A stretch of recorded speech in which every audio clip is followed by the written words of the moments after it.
This opportunity is here. It is now. And removing the Ayatollah makes America much, much safer. Well, Sean, as we sit here right now tonight, the threat of terrorist attack is higher now than it has been in decades. In the span of merely 10 days, a little over a week, Texas Senator Ted Cruz, who has declared that he was elected to represent Israel, went from saying America is now much safer since we went in and assassinated Iran's supreme leader, to now saying that we're in grave danger. It's amazing. So what shifted in his opinion? We're gonna give you all the details in just a second, but Cenk, first, your 2 cents. Yeah, so why do they need to scare us? Why are they talking about these non-existent threats to California, et cetera? And in fact, Donald Trump is now threatening the Iranian soccer team because they need you to think that your life is in danger. No, this isn't for Israel. Iran's about to kill your family. Make sure you hate them so you could pay for all their death and destruction. So we got more, but Anna, give them the facts. Now, I want to remind you all of a very important piece of information that everyone in the country should have known prior to the US going after Iran. Iran does not have any military weaponry that can reach the coast of the United States. They don't have the ability to do it. Their ballistic missiles can't reach us. Their drones can't reach us. But that didn't stop every single legacy media outlet from regurgitating the complete and utter BS they received from the FBI, which of course is run by a complete buffoon named Kash Patel. So here's an example from one of the pieces or articles that was published just yesterday by ABC News. FBI warns Iran inspired to attack California with drones in retaliation for war. Alert. The warning came in a bulletin that was reviewed by ABC News. I always wonder, Cenk, like, do they even bother to I don't know, check in on Iran's military capability before simply acting as stenographers for the FBI? It doesn't look like they do. No fact checking, no nothing. Yeah. And so in other publications, yeah, real quick on that. So the Palestinian Health Ministry, Gaza Health Ministry, said these super accurate numbers about the number of casualties. In fact, they undercount because they wouldn't count people that were under the rubble. And every single time people in traditional media, which by the way, later the IDF confirmed that was true, okay? Every person in mainstream media was like, nope, well, could be, but a bunch of liars and Hamas terrorists reporting these numbers. So don't trust the numbers of dead in Gaza. Israel then says, hey, there was 30,000 dead in the protests. And they're all like, oh, I don't need any evidence. I don't need any facts. 30,000 dead, 30,000 dead, 30,000 dead. So they're not really reporters, Anna. They're just doing propaganda for the powerful. That's it. Other publications ran with this, including the LA Times, where the headline was, California could be attacked by drones because of Iran war, memo warns. Officials downplay threats. Now, officials downplay threats. What? You guys are getting this messaging from officials, right? Well, get a load of this. Even White House Press Secretary Caroline Leavitt responded to the ABC News report. She quote posted it and said, this post and story should be immediately retracted by ABC News for providing false information to intentionally alarm the American people. Yes, Caroline, yes. I think you need to have a talk with Kash Patel because this information, disinformation, I should say, came from the FBI. She further writes, they wrote this based on one email that was sent to local law enforcement in California about a single unverified tip. The email even states the tip was based on unverified intelligence. Then why did they send it out? Yet ABC News left out this critical fact in their story. Why? To be clear, no such threat from Iran to our homeland exists, and it never did. Nonetheless, the press worked overtime to terrify, well, look, I say terrify Californians, but I live in California and I can confirm that no one took it seriously because we're not idiots. We knew what was going on. This isn't our first rodeo. We know exactly how, consent is manufactured for Israel's wars. So found in the LA Times reporting was this fun excerpt. Law enforcement agencies across California were recently warned that the Iran war could lead to a surprise drone attack in the Golden State. But sources told The Times on Wednesday there's no credible intelligence to support it. Then why did you write it? Why did you publish this? Why are you wasting our time? By the way, LA Times, pretty sure there are some pretty serious matters that could use some attention in LA and California, but God forbid you guys do in-depth investigative reporting on any of that. But just go ahead and be stenographers for the FBI with no credible intelligence backing up the claims. Amazing.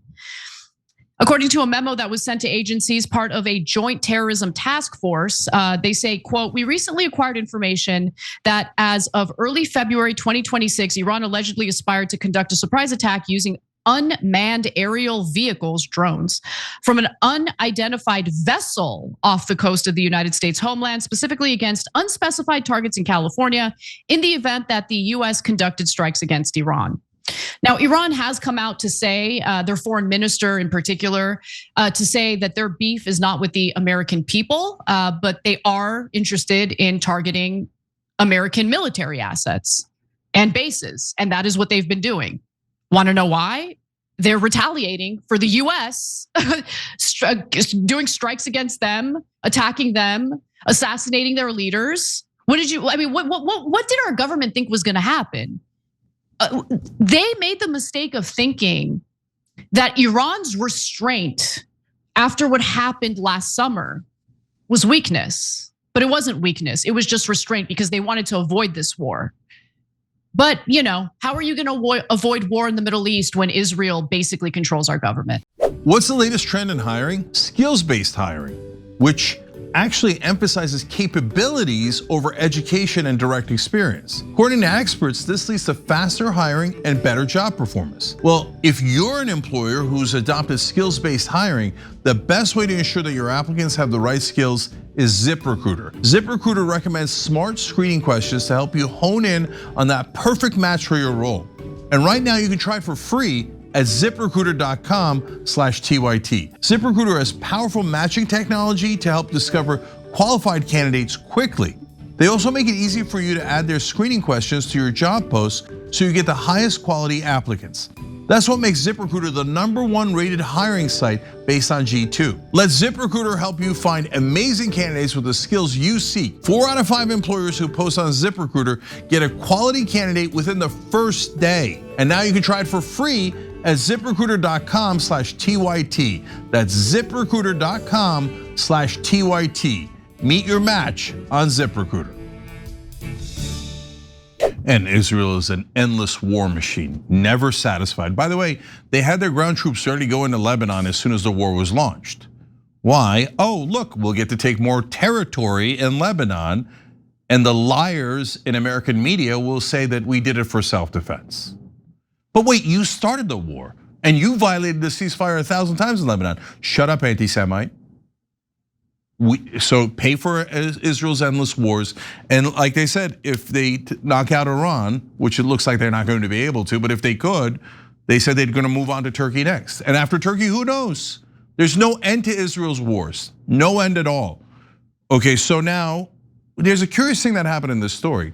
Caroline Leavitt is putting out a statement saying this isn't true at all. But wait a minute, if it's propaganda, why is the White House against it? The White House is pushing this war. Because it's not propaganda coming from the American government, it's propaganda coming from the Israeli government. The American government doesn't want you to think that this war is going to be super dangerous to you. Trump and his administration want you to think, oh, this war is going to be easy. Don't worry. We're not going to have to pay any price. I mean, a couple of soldiers will die, but hey, they signed up for it. Okay, they signed up to die for Israel. But overall, it's going to be lovely and there's going to be no problems. But the Israeli government wants you to think, oh, this isn't for Israel. Americans are in danger.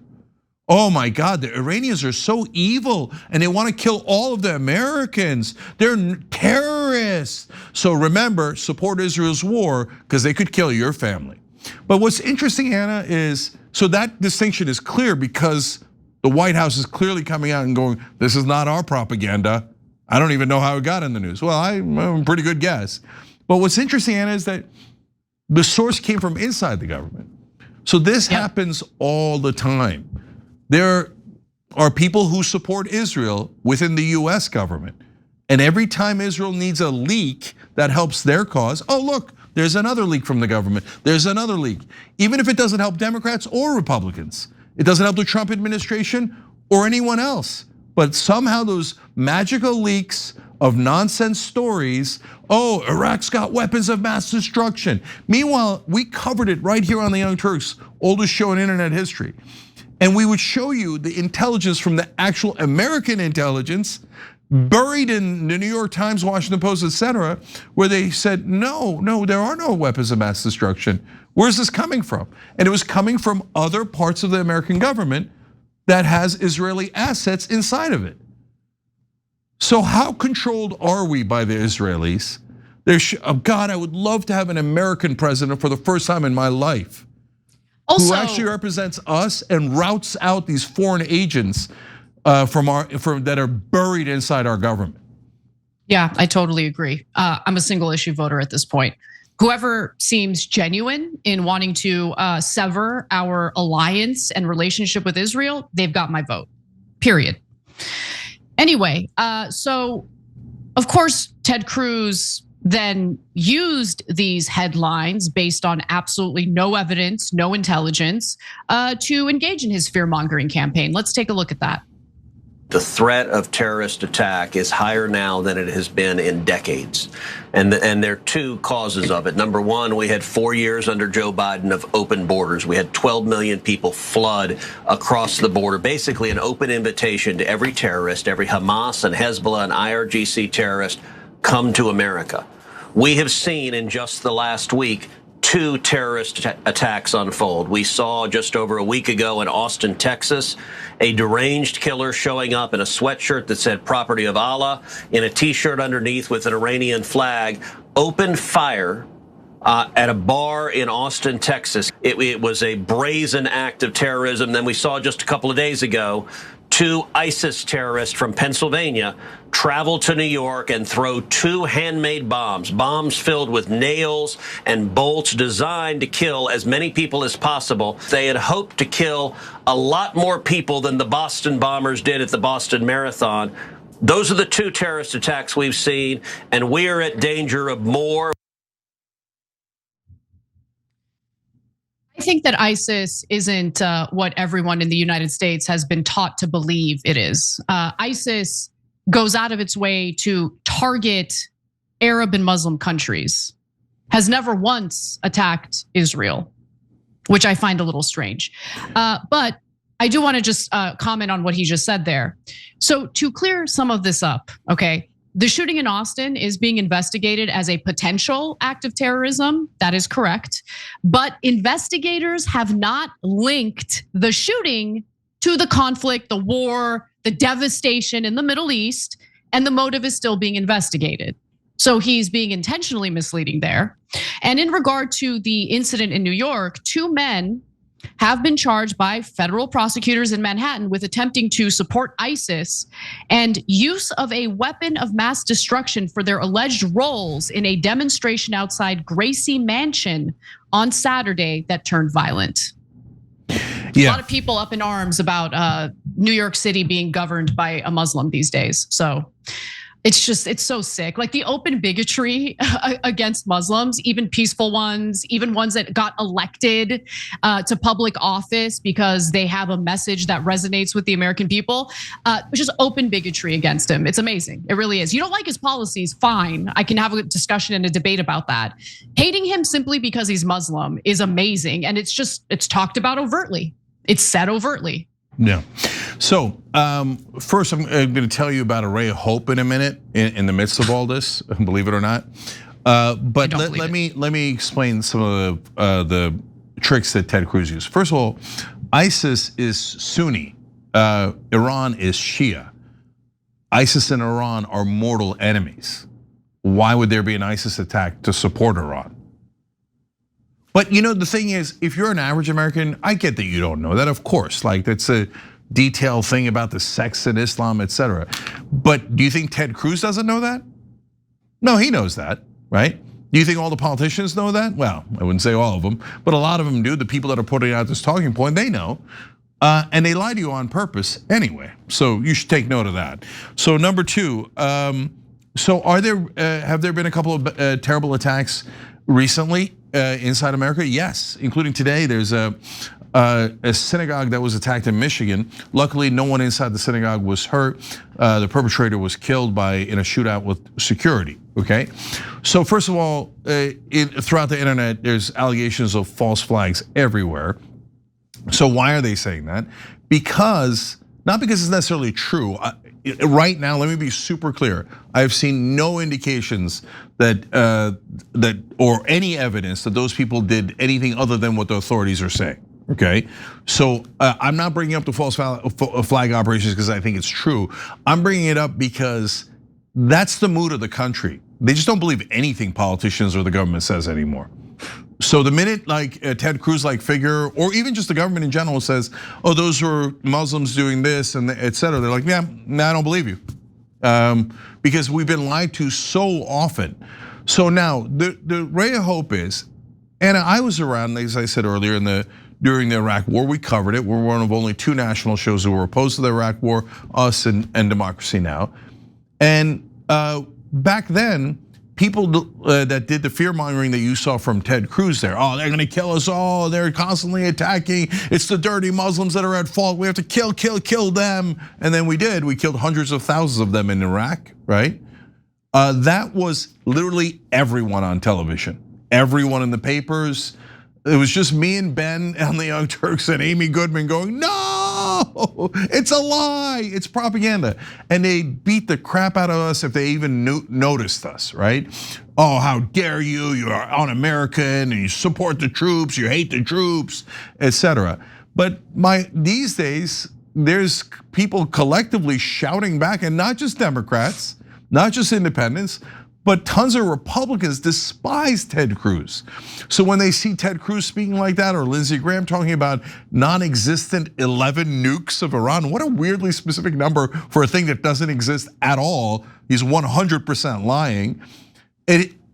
All of us shout in unison now, we hate you, we know you're lying, and we know you work for a different country. Okay, none of that existed during the Iraq War. So they've lost the American people, and now we're in a battle between the American people and the people in charge of the American government and American media. So in the short term, they have all the power, they have most of the media, they have almost all of Congress, but we have all the people. So, and they're not getting any more popular. They're getting more and more unpopular every day. Every day I see waves of Americans waking up and realizing, oh, we're not in charge of our own government. So politically, their days are numbered. Every time you ring the bell below, an angel gets his wings. Totally not true, but it does keep you updated on our live shows.